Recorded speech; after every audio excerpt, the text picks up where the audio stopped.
सुट्टीच्या दिवशी आम्ही काय करतो चला सांगते. खरं तर हा सुट्टीचा दिवस मुकेशसाठी असतो. माझ्यासाठी तर हा एक्स्ट्रा कामाचा दिवस असतो. जे हप्ता घरात काम झाले नाही ते आज करायचे असतात. म्हणजे सगळं करता माझा आजच निघतो. प्रत्येक सॅटर्डे संडेला मी आधी साफसफाई करते.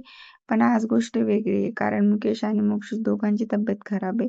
म्हणून आज पहिले जेवण बनवायला घेतलं आणि जेवण बनवलं. ना आधी माझी जेव्हा तब्येत खराब असायची ना, तेव्हा मी बेडवरून कधी पाय पण खाली ठेवायची नाही.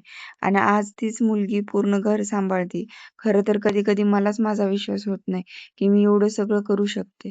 खरं तर सगळेजण आई-पप्पाला म्हणायचे, "तुम्ही एवढं लाडावून ठेवताय, गेल्यानंतर तिचं कसं होणार? ती काही करणार की नाही? आणि एवढी आळशी करून ठेवताय." पण लग्नानंतर या सगळ्या गोष्टी मी कधी शिकले हे मला समजलं नाही.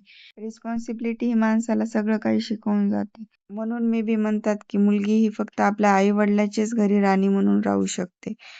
लग्नानंतर या सगळ्या गोष्टी एक्सेप्ट करायला खरं तर खूप टाइम लागतो. खूप टाइम नंतर आपण एवढं परफेक्ट बनतो. मी पण 0 पासून स्टार्ट केले आणि आज थोडंफार परफेक्टच्या जवळ आहे.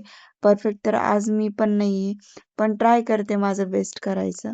आज मोक्षूचे खूप सारे कपडे वॉश केले होते, कारण की हप्ताभराचे कपडे बाकी होते तिचे धुवायचे. म्हणून आज सगळे वॉश केले. एक काम करायला गेलं की एक वाढून जातं. माझं दूध उतू गेलं तोपर्यंत. मग भांडी घासायला घेतली आणि सगळी भांडी घासून काढली. मग किचन क्लीन केलं. खरं तर किचन क्लीन केलं तर मला एवढं छान वाटतं ना. मग सगळं किचन क्लीन करून घेतलं पटकन.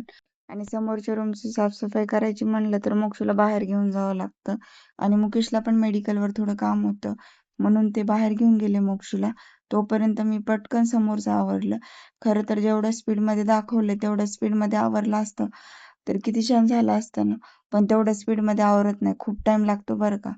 सगळीकडे पसाराच पसारा झाला होता आणि सगळीकडे घाण होती. म्हणून सगळंच क्लीन केलं. एकदाच डीप क्लिनिंग करावं म्हणलं.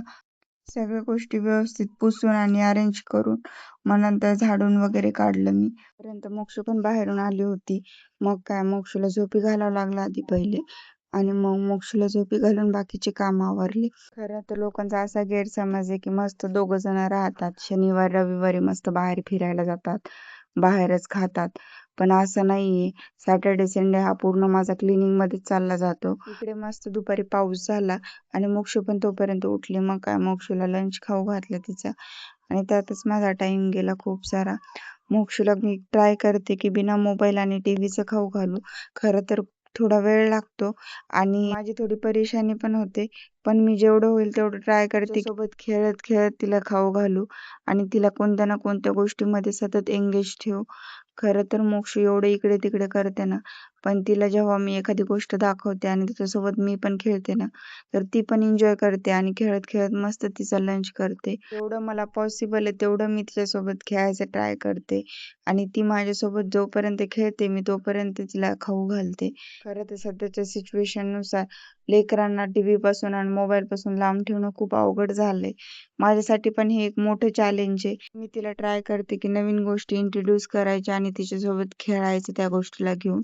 मोक्षनं लंच केल्यानंतर मोक्ष मस्त खेळत बसली तिच्या खेळण्यासोबत. 5 वाजता मस्त आम्ही चहा घेतला आणि चहा घेतल्यानंतर मी माझ्या बाकीच्या गोष्टी सगळ्या आवरून घेतल्या आणि हेअर वॉश केला होता म्हणून हेअर सिरम लावून घेतलं. मस्त फ्रेश वाटत होतं सगळं. खरं तर एवढं काम केल्यानंतर एवढा थकवा जाणवत होता ना, पण हे सगळ्या गोष्टी केल्यावर एवढं छान वाटलं ना मला. नंतर मोक्ष मस्त बाहेर गेली. तोपर्यंत तिच्यासाठी ओट्स बनवून ठेवले आणि रात्री आमच्या घरी लाईट गेली होती म्हणून भाकरीच टाकल्या रात्री जेवताना. आणि मोक्षला मी जेव्हा म्हणलं की मोक्ष तू झोप ना, तर काय म्हणते बघा. 11 वाजलेत रात्रीचे आणि ही मोक्ष बघा. मोक्षू, ए मोक्षू झोप ना. आ झोपायचं नाही? टाटा नाही, कुठं जाता?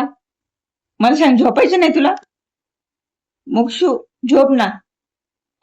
हा का? 11 वाजले, 11 झोप ना. आणि फायनली मग मोक्ष झोपी गेली.